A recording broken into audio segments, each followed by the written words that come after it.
Assalamualaikum warahmatullahi wabarakatuh. Uh, Salam buat semua anak-anak murid. Baik, insyaAllah hari ini kita akan mulakan dengan tajuk bahagian hadis, iaitu bab yang ke-9. Okay. Iaitu bab yang ke-9, tajuk seperti mana yang kamu tengok kat sini. Okey, pelajaran 9, sedekah kunci kebaikan. Baik, sedekah kunci kebaikan. Kita tengok sama-sama dalam buku teks. Okey, muka surat 60. Okey, muka surat 60. Jadi yang tajuk ni, dalam kita buat kelas ni, okay, kita akan tengok dulu hadis-hadis ni. Bertajuk sedekah. Okey, sedekah. Tajuk ni sedekah sangatlah penting, bukan saja untuk kita belajar tapi untuk kita amalkan. Baik, pertama sekali kita tengok kat sini baca hadis. Kita tengok kat sini, an Abi Hurairah radhiyallahu anhu qala qala Rasulullah sallallahu alaihi wasallam. Okey, iaitu kita tengok ada seorang nama sahabat Nabi, iaitu an Abi Hurairah, gelaran sahabat Nabi. Okey, kemudian kita terus kepada isi kandungan hadis. Okey. Jadi kita tengok maksud hadis. Pertama sekali kita tengok kullu sulama minan nasi alaihi sadaqah. Okey. Kita nak faham maksud hadis ni. Ada setengah-setengah hadis yang dekat-dekat dengan bahasa Melayu. Yang dekat-dekat dengan bahasa Melayu, yang kita bahasa Melayu ni ambil daripada bahasa Arab. Jadi kita mudah untuk faham sedikit. Okey, baik. Contoh yang kita tengok. Okey, maksud hadis yang potongan yang pertama iaitu kita tengok kullu sulama minan nasi alaihi sadaqah. Okey, kullu sulama minan nasi alaihi sadaqah. Sini kita faham dah. Okey, yang ni kita faham dah. Apa maksud dia? Sedekah. Okey, kullu sulama minan nas. Okey, ni setiap sendi di tubuh badan manusia. Okey, ni an-nasu, an-nas dekat dengan perkataan manusia. Okey, sedekah. Okey, itu sedekah. Okey, kemudian kullu yaumin tatlu'u fihi syams. Setiap hari yang terbit daripada matahari. Setiap hari yang terbit padanya matahari. Okey, kullu yaum tatlu'u fihi asyam. Asyam. Okey, asyamsu. Yang ni maksud matahari. Kemudian kita tengok lagi isi maksud hadis. Ta'dilu baina. Ta'dilu baina insaini sedekah. Kataan sedekah tadi semua dah faham, iaitu sedekah. Okey. Kemudian kamu berlaku adil. Ta'dilu ni dekat dengan bahasa Melayu apa dia? Adil. Ain dalam. Adil dekat dengan bahasa Melayu adil. Jadi terjemahan kat sini faham, kamu berlaku adil. Kamu berlaku adil. Baina antara al-isnain, antara dua orang. Dua orang. Okey. Baina isnain, antara dua orang apa dah? Yang bertelingkah sedekah. Terjadi pendamai lah. Wa ta'inur rajula fi dabbatihi fatahmiluhu 'alaiha. Dan kamu membantu seseorang menaiki tunggangannya. Okey. Dabbatihi ni maksud dia tunggangannya. Okey. Dan kamu membantu seorang menaiki tunggangannya, menaiki kenderaannya, sedekah. Kita teruskan dulu. Okey, baik. Okey, muka surat seterusnya. Iaitu okay, kita tengok. Au tarfa'u lahu 'alaiha mata'ahu sadaqah. Atau kamu mengangkat. Tarfa'uhu lahu. Mengangkat baginya. Kamu mengangkat. Tarfa'u lahu. Alaiha mata'ahu sadaqah. Atau kamu mengangkat barang-barang ke atas tunggangannya ialah sedekah. Perkataan sedekah tahu dah semua sedekah.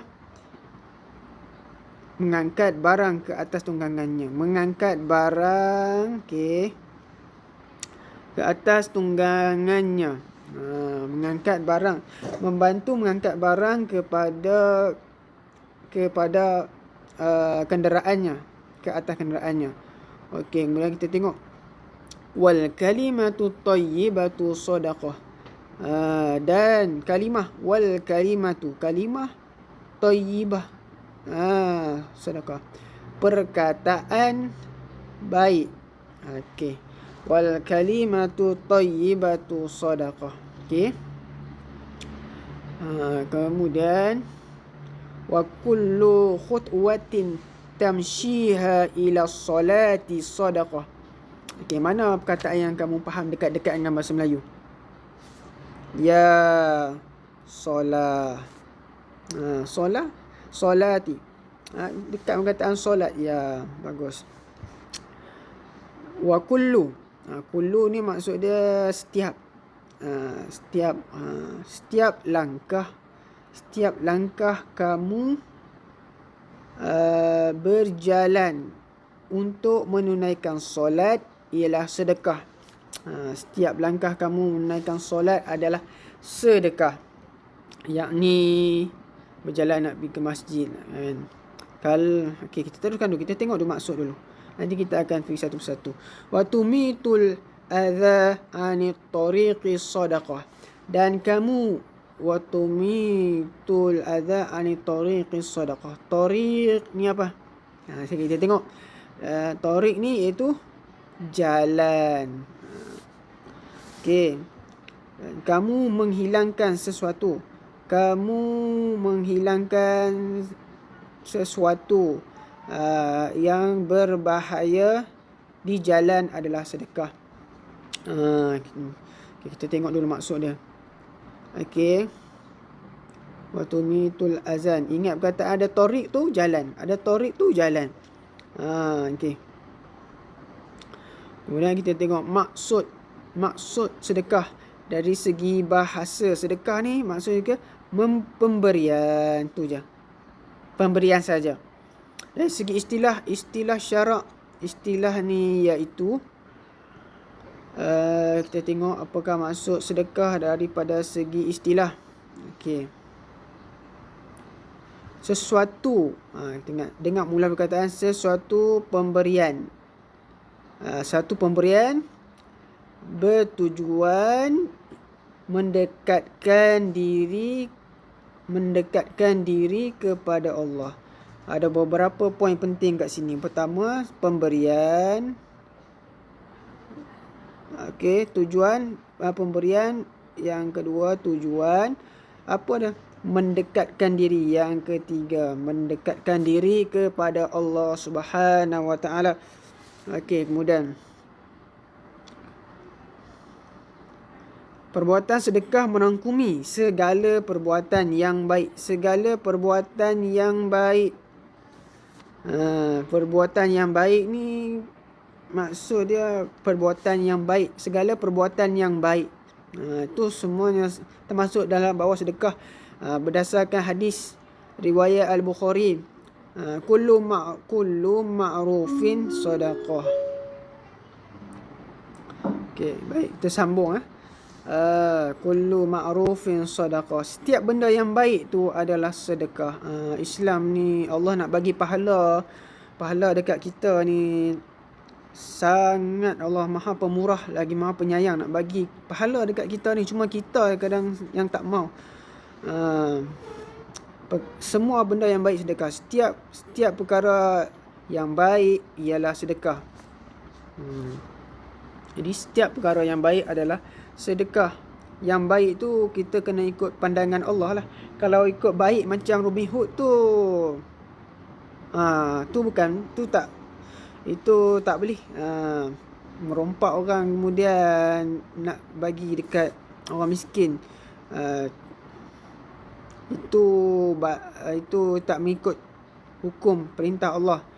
Okey, kemudian itu amalan sedekah yang terkandung dalam hadis. Okey, amalan sedekah yang terkandung dalam hadis. Okey. Yang pertama tadi berlaku adil. Ni kita tengok ni. Berlaku adil dalam tindakan. Yang pertama berlaku adil. Yang kedua mendamaikan bertelingkah orang yang bertelingkah. Pertama adil, mendamaikan orang tertelingkah. Yang seterusnya membantu menaiki kenderaan. Membantu orang menaiki kenderaan. Yang seterusnya, yang keempat, membantu orang mengangkat barang ke dalam kenderaan mereka. Okey, seterusnya kita tengok mengucapkan perkataan yang baik. Wal kalimatu thayyibatu tadi, wal kalimah tu bahasa Arab. Terjemahan perkataan. Apa saja mengucap perkataan yang baik, sedekah. Jadi lawan kalau kita ucap perkataan yang kasar, kesat, yang tak elok, panggilan tak elok, tu baliklah. Tu dosa lah pula. Berjalan untuk menunaikan solat. Lebih kepada berjalan ke masjid. Kalau berjalan setiap langkah tu akan dihapuskan dosa, dia akan diangkat darjat. Kalau naik motor tu tayar bergolek ada 2 biji tayar bergolek. Tayar bergolek tu kira pahala lah tu. Naik kereta lagi banyak tayar. Okey. Yang seterusnya menghilangkan sesuatu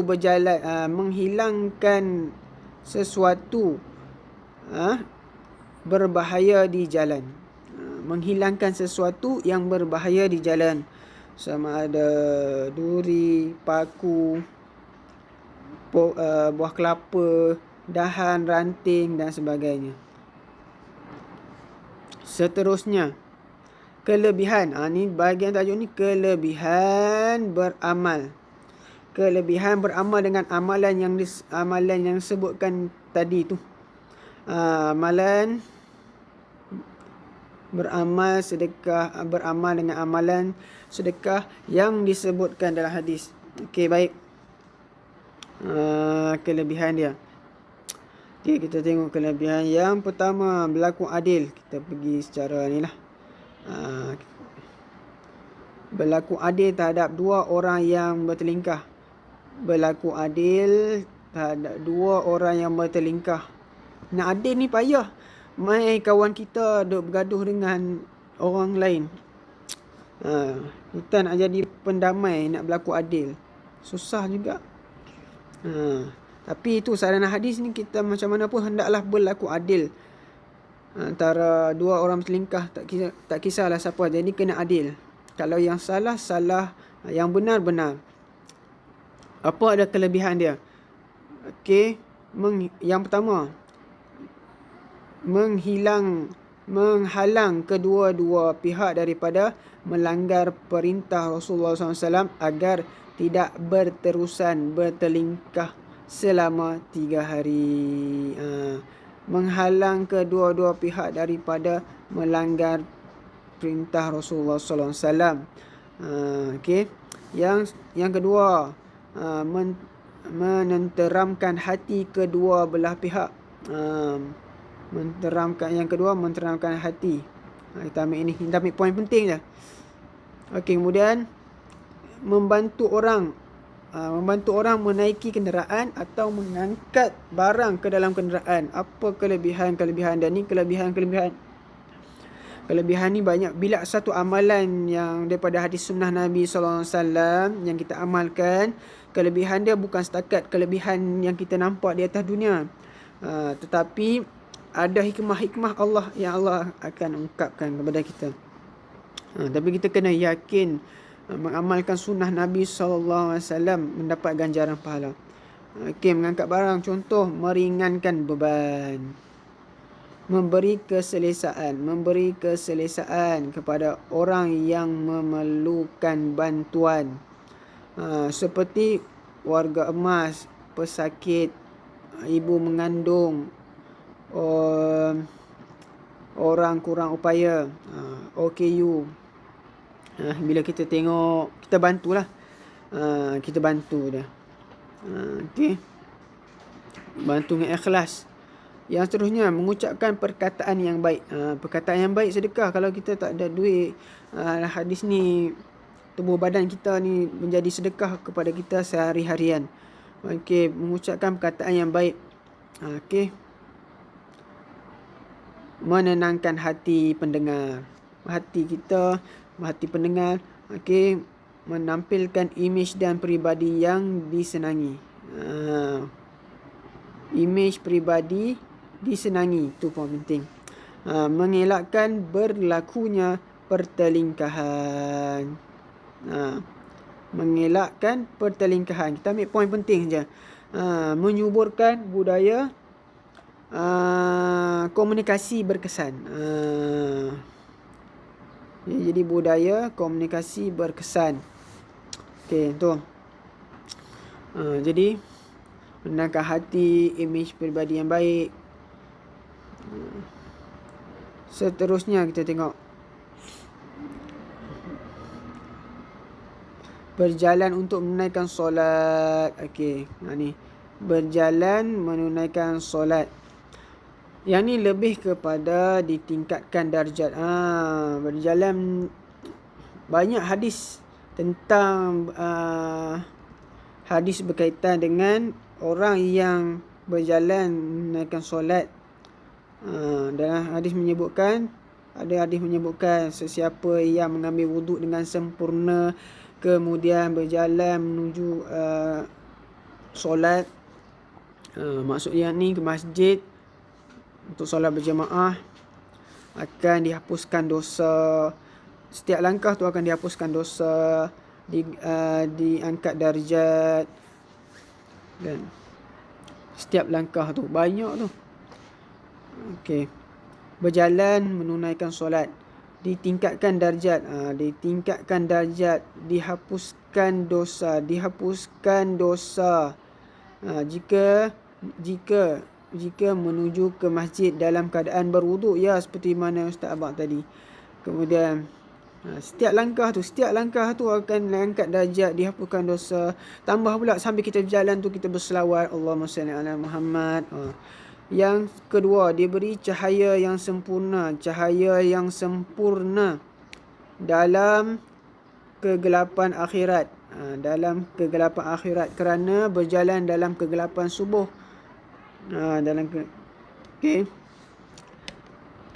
Ini kelebihan-kelebihan yang kita tak boleh. Ini Allah yang bagi kelebihan. Berpeluang melaksanakan sedekah yang lain, seperti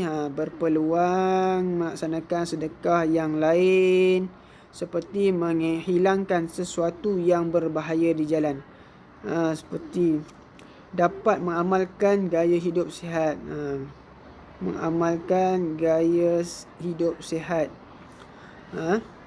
Dan dosa bila.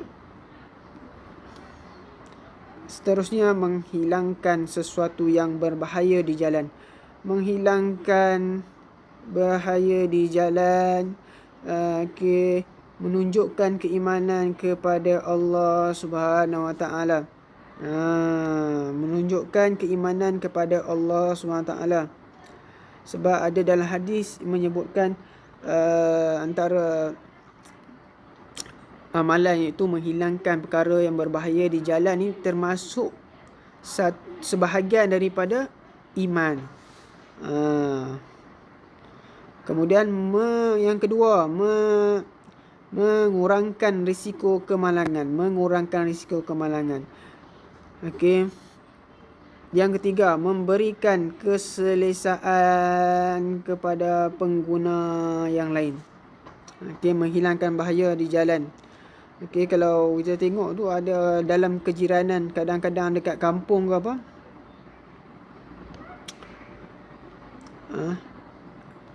dia tanam pokok, letak pasu sampai dekat masuk ke jalan.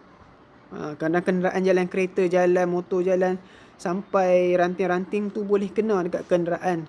Yang tu juga merupakan antara perkara-perkara yang menyakiti di jalan. Jadi kita tolong ambil perhatian bangsa siapa yang menanam pokok, letak pasu berdekatan dengan jalan. Okay. Kalau buang perkara yang menyakiti di jalan dapat pahala. Kalau meletakkan perkara yang menyakiti di jalan agak-agak bagus. Pandai jawab. Faham pun. Okey, baik. Pengajaran hadis ini seperti mana? Ikut teknik menjawab, kita menggunakan formula PIH, pendahuluan, isi, huraian, untuk mendapat 2 markah 1 jawapan. Okey, markah yang penuh 2 markah 1 jawapan kena ada pendahuluan, isi, huraian. Okey, apa dia pendahuluan? P, kita hendaklah, yang ni P. Yang kedua, sentiasa memanfaatkan masa, tenaga dan kemahiran yang ada. Okey, yang ni isi. Baru 1 markah. Okey, kita ada guna kata hubung untuk. Okey, kita guna formula apa? Ni guna formula suka.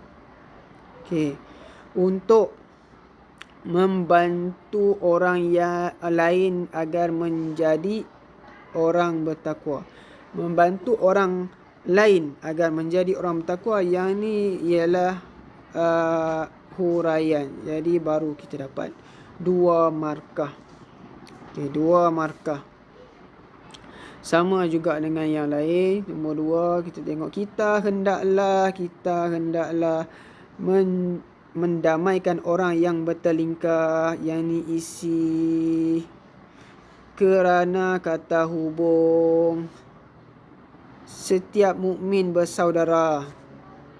Jawapan dia pendek tapi 2 markah. Okey. Kemudian iaitu kita hendaklah, pengajaran yang ketiga, kita hendaklah membantu orang menaiki kenderaan atau mengangkat barang-barangnya. Okay. Ini Ustaz tak tanda dah. Kamu tengok faham ni kamu. Agar kata hubung Allah Subhanahu Wa Taala meringankan urusan kita. Okey. Berapa markah? 2 markah. Yang keempat, kita hendaklah sentiasa bercakap hal-hal yang baik, kerana itu merupakan tanda keimanan kita kepada Allah SWT dan hari akhirat. Yang kelima, banyak. Kita hendaklah sentiasa menunaikan solat berjamaah di masjid. Kerana ni kata hubung. Lepas kata hubung ni huraian. Amalan itu besar fadilatnya. Okey. Yang keenam, kita hendaklah berusaha. Kita hendaklah pendahuluan berusaha untuk mengalihkan sesuatu yang berbahaya di jalan agar tidak memudaratkan orang lain.